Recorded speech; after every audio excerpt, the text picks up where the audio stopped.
মেদিনীপুরের গুড়গুড়িপাল থানা এলাকার মুড়াকাটা গ্রামের একটি 11 বছরের ক্লাস 6-এ পড়ে একটি মেয়ে আজকে আমাদেরকে চিরতরে বিদায় জানিয়ে চিরনিদ্রায় সে চলে গেল। নমস্কার, আমি রাজীব। আজকের এই অত্যন্ত গুরুত্বপূর্ণ এবং অত্যন্ত স্পর্শকাতর হৃদয় বিদারক একটি প্রতিবেদনে আপনাদেরকে স্বাগত জানাচ্ছি।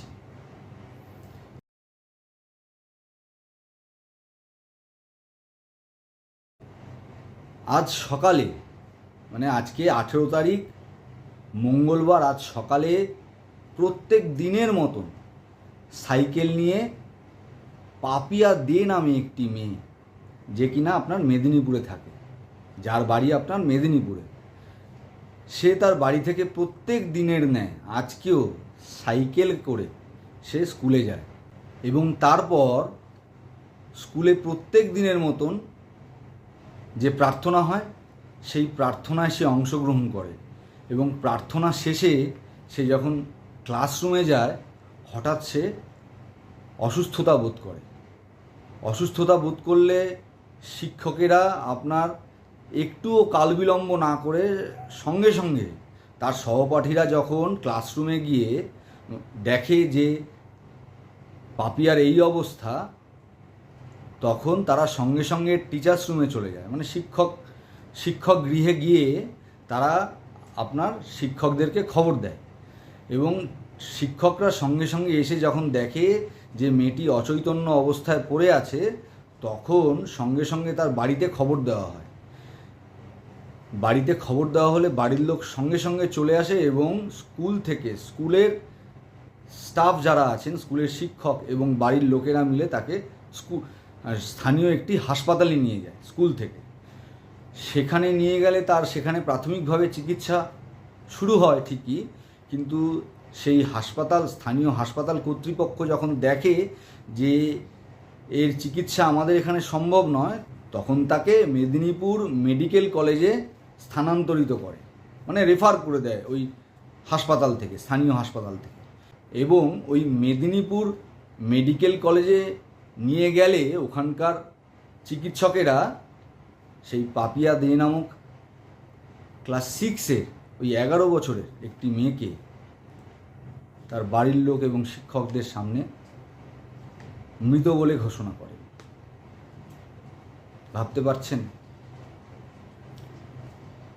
ভাবতে পারছেন এই কতটা মর্মান্তিক এবং কতটা বেদনাদায়ক এবং কতটা হৃদয় বিদারক একটি ঘটনা এটা। অনেকেই বলবেন যে যা গরম পড়েছে তাতে করে এই মুহূর্তে স্কুলগুলো ছুটি দিয়ে দেওয়া উচিত। আপনারা অনেকেই বলবেন যে এই যা গরম পড়েছে, এই গরমে বড়রাই পারছে না, তো বাচ্চারা কি করে পারবে?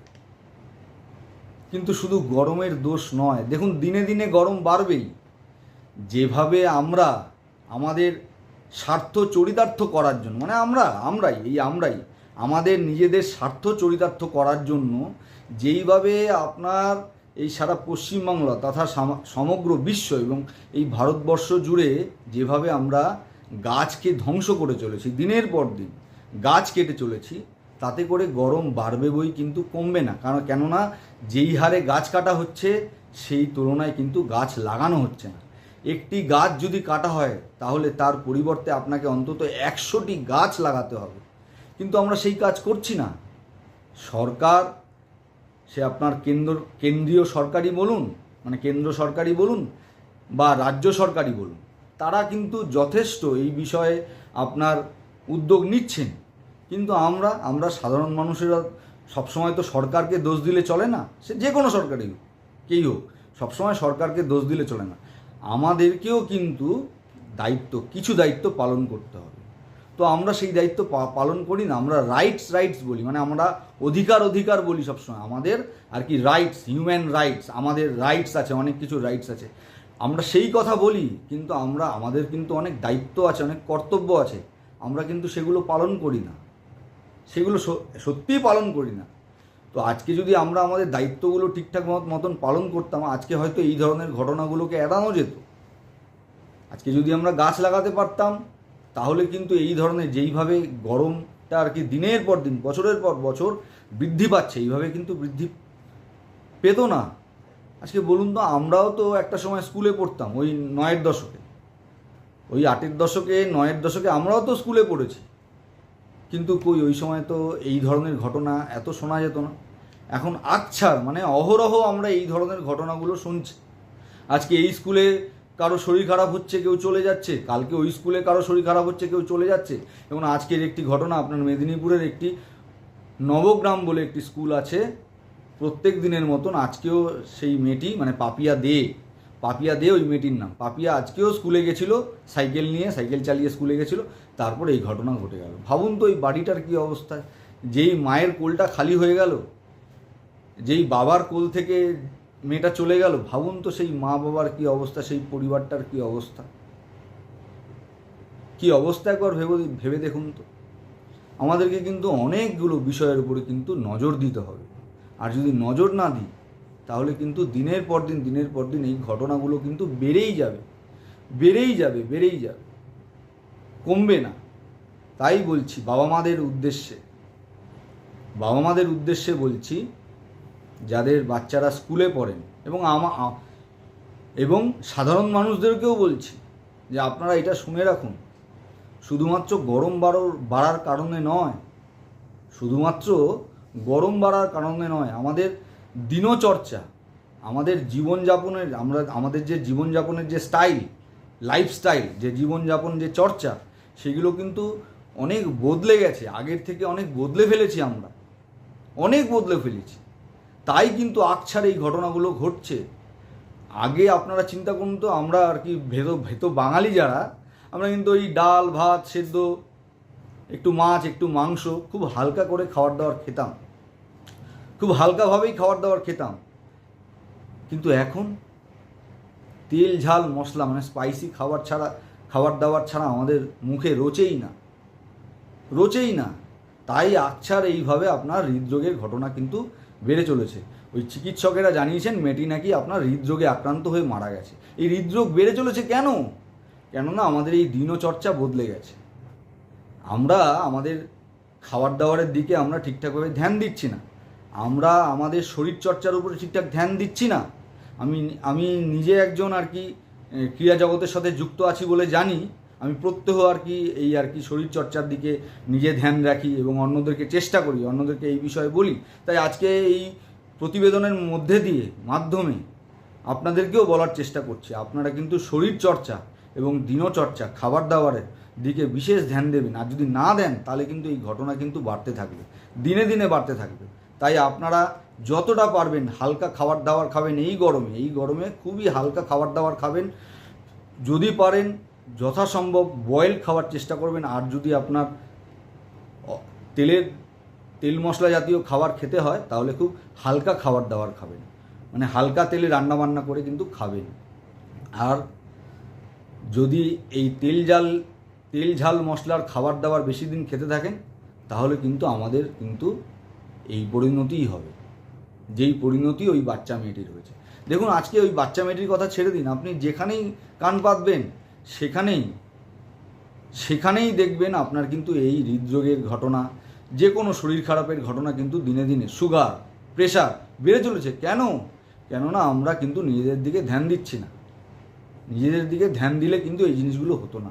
আজকে ডাক্তারের পিছনে পয়সা খরচা হচ্ছে, মানুষ ঘন্টার পর ঘন্টা দাঁড়িয়ে কিন্তু ডাক্তার দেখানোর পিছনে সময় খরচা করছে, ওষুধের পিছনে টাকা পয়সা খরচা করছেন। কিন্তু যদি এই সময়টাই তাদের নিজেদের শরীরের পিছনে দেন, নিজেদের খাওয়া দাওয়ার মানের পিছনে দেন, তাহলে কিন্তু ওই ডাক্তারের পেছনে এত সময় খরচা করতে হবে না, আর ওষুধপত্রাদির পিছনেও এত টাকা পয়সা খরচা করতে হবে। আমরা অনেক সুস্থ থাকবো, অনেক সুস্থভাবে জীবনযাপন করতে পারবো। তাই বলছি আবারও বলছি, বারবার বলছি, আপনারা কিন্তু এই বিষয়ে বিশেষভাবে ধ্যান দিন। নিত্য শরীরচর্চা করুন, যোগাসন, এক্সারসাইজ, এই জিনিসগুলো রোজ করুন, প্রাণায়াম, মুদ্রা, এই জিনিসগুলো রোজ করুন। আর খাবার দাবারের দিকে বিশেষ করে ধ্যান দিন, যাতে করে এই ঘটনাগুলোকে এড়ানো যায়। এই বাচ্চা মেয়েটি চলে গেল, অনেকে বলবেন স্কুলগুলো কেন ছুটি দিচ্ছে না, এর আগেও দেখেছি আমরা, যখনই স্কুল বন্ধ হয়েছে তখনই বলছে মানে যখনই স্কুল এই গরমে আর কি চালু রয়েছিল তখনই বলেছে যে স্কুলগুলো কেন ছুটি দিচ্ছে না, এই গরমে কি আপনার স্কুল করা যায়, বাচ্চা ছেলেমেয়েরা কি পারে এই গরমে স্কুল করতে? আর যেখানে মেদিনীপুরে আপনারা জানেন হয়তো অনেকেই যে মেদিনীপুরে এই মুহূর্তে 42 থেকে 45 ডিগ্রিতে গরম চলছে, 42 থেকে 45 ডিগ্রি সেলসিয়াস তাপমাত্রা চলছে। তাহলে সেইখানে ভেবে দেখুন মানে এই গরমটা বাড়ছে যে কেন বাড়ছে দিনে দিনে, কারণ উষ্ণায়ন বাড়ছে দিনে দিনে, গ্লোবাল ওয়ার্মিংয়ের দিকে আমাদের কোনো ধ্যান নেই, তার জন্য বেড়ে চলেছে, এবং দিনে দিনে তাপমাত্রা বেড়ে চলেছে, তার জন্যই গরম বাড়ছে দিনে দিনে।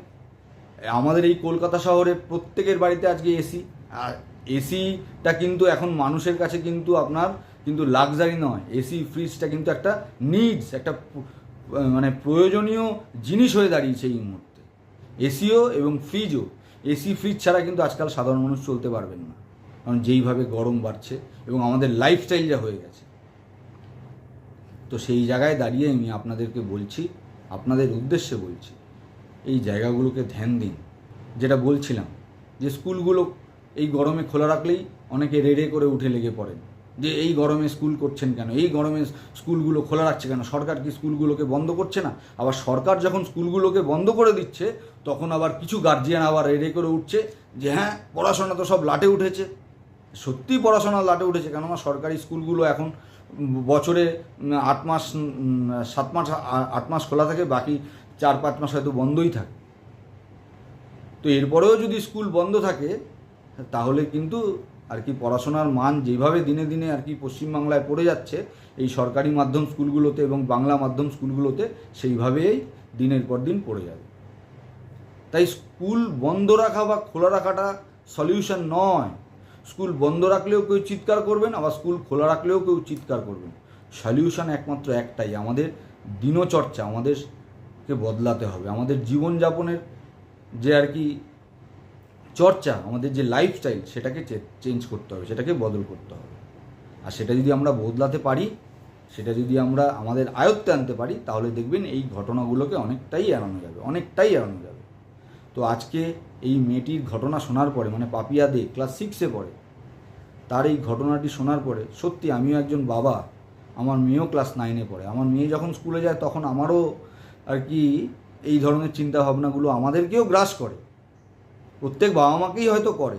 তাই ওই মেয়েটির খবর যখন আমি শুনলাম না, মানে আমার সত্যি এই খবরটা শুনে এতটাই খারাপ লেগেছে, মানে ওই সময় কিছুটা সময়ের জন্য আমি বাকরুদ্ধ হয়ে গেছিলাম, গলা থেকে স্বর বেরোচ্ছিল না। এখনও অনেকটা সেই ধরনেরই অবস্থা।